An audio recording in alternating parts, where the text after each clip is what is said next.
अभी इंटर की परीक्षा में जो चीटिंग करते हुए बच्चे पकड़े गए हैं उनको एक्सपेल्ड किया गया है अधिकारियों के द्वारा, और साथ साथ टीचर को भी सस्पेंड कर दिया गया है। तो इसके ऊपर मैं बोलना चाहता हूं कि शायद जो अधिकारी हैं उनको ग्राउंड लेवल के बारे में जानकारी नहीं है।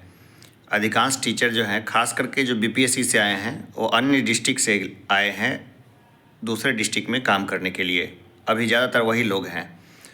तो बच्चे जो 12th के हैं वो उनको धमकाते हैं कि सर बाहर देख लेंगे। अब यहाँ जो लोग नौकरी करने आए हैं उनके पास ना कोई पावर है, ना एक तरह से देख लीजिए पावर क्या है, उनके पास जो है कोई बॉडीगार्ड वगैरह तो होता नहीं है, ना ही उनके पास कोई और सिक्योरिटी है। और जाते भी हैं वो लोग ग्रामीण क्षेत्रों में और बाकी जगहों पर, इस हिसाब से कोई भी व्यक्ति सरदर्दी नहीं लेना चाहता है। तो चेकिंग होनी चाहिए, हमेशा चेकिंग होनी चाहिए, बच्चों की सख्ती भी होनी चाहिए। जैसे टीचर्स के साथ अधिकारी को प्रॉपर कम्युनिकेशन रखना चाहिए कि टीचर उनको बता दें कि सर हमारे रूम में आइए, हमारे रूम में चीटिंग हो रही है और बच्चों को यहाँ पर एक्सपेल्ड करिए। इस जानकारी के लिए जो है टीचर का इस्तेमाल होना चाहिए, क्योंकि टीचर जो है ना वो सबसे कमज़ोर प्राणियों में है। अब टीचर को जैसे सस्पेंड कर दिया गया तो उनके ऊपर बहुत बड़ा आघात है। वो एक तो अपने घरों से ऑलरेडी बहुत दूर हैं, बिना अनावश्यक दूरी पर हैं, कम सैलरी, आवागमन की असुविधा, और इसके अलावा जो है फैमिली से दूरी के कारण उनको बेसिक जो सुविधा है वो भी उनको नहीं मिल पा रही है। तो इसके ऊपर जो है ना विभाग को थोड़ा सा ध्यान देना चाहिए। हो सकता है कि अगर थोड़ा सा और जांच करें तो कई और समस्याएं निकले। जैसे मधेपुरा जैसे डिस्ट्रिक्ट्स में जहां पर कई बच्चे हैं बहुत रसूखदार घरों से आते हैं, तो टीचर्स को अपनी पिटाई का बहुत डर लगता है। पहले उल्टा था, बच्चों को पिटाई का डर लगता था, लेकिन अब नोटोरियस जो बच्चे हैं वो टीचर्स के ऊपर में ज़्यादा हमला कर देते हैं और उनके पास बहुत सारे बहाने भी है। टीचर्स के पास बचने का उपाय ही क्या है। अभी मेरे एक साथी हैं, वो क्या स्कूल एग्जामिनेशंस में वो बच्चों पे पूरी सख्ती किया करते थे, वो चीटिंग ही नहीं करने देते थे। 9th क्लास के एग्ज़ाम में उनकी ड्यूटी पड़ी थी, तो बच्चों ने क्या किया कि उनका जो बाइक था ना, जिस बाइक से वो आया जाया करते थे, उस बाइक का प्लग वायर पूरा खींच करके निकाल के ले गए। उन्होंने बहुत जगह शिकायत की, एचएम को ही बोला और बाकी लोगों को ही बोला।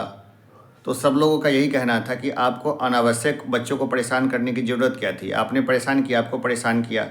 तो आप देखिए कि यहाँ पर वो जो बेचारे जो टीचर थे उन्होंने बहुत झेला, कैसे कैसे बाइक को लुढ़का के कहीं से कहीं ले गए।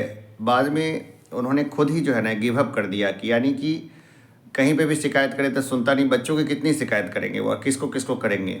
और अब जो है छड़ी पर भी प्रतिबंध है, इस हिसाब से अब वो जो है ना बहुत ज़्यादा चीटिंग को नहीं रोक पाते हैं। अपने क्लासेस लेते हैं, सब कुछ अपने तरीके से करते हैं, लेकिन बहुत ज़्यादा बच्चों में जो इन्वॉल्व होने वाली बात है वो नहीं होती है। हाँ, अगर उनका भी कहना है कि अगर मेरा 5 किलोमीटर 8 किलोमीटर के दायरे में अगर मेरा घर रहे जहाँ विद्यालय है, वहाँ पर मैं जाके अभिभावकों को मैं समझा सकता हूँ, बच्चों को मैं डील कर सकता हूँ, बच्चों को इवन घर पे बुला के या उनके घर पे जाके भी पढ़ा सकता हूँ, और एक बिहार के विकास के में जो है बहुत अच्छा योगदान दे सकता हूँ। लेकिन मैं रहने वाला कहीं और डिस्ट्रिक्ट का हूँ, 300-400 किलोमीटर दूर मेरी पोस्टिंग है। यहाँ मेरा आधा समय अपने कभी माँ बाप जो है वो कि बेटा कब आओगे, इस दीपावली नहीं आए, होली नहीं आए, इस तरह के बातों में निकाल देते हैं। कभी जो है घर में कि शादीशुदा लोग हैं तो उनके बीवी और बच्चे मिस करते हैं, और इस हिसाब से जो है वो समस्या जो है वो होती है। ट्रांसफ़र का स्कीम निकला है वो बहुत अच्छा है। अगर ट्रांसफ़र का टाइम से हो जाता है तो अगली जो मैट्रिक और इंटर की परीक्षा होगी उसमें पढ़ाई और साथ में सख्ती का स्तर में भी काफ़ी सुधार देखने को मिलेगा। अभी जिन टीचर्स का सस्पेंशन हुआ है, मुझे उम्मीद है कि लोग इस बात को समझेंगे और उनका सस्पेंशन जो है वो जल्द वापस हो जाएगा। धन्यवाद।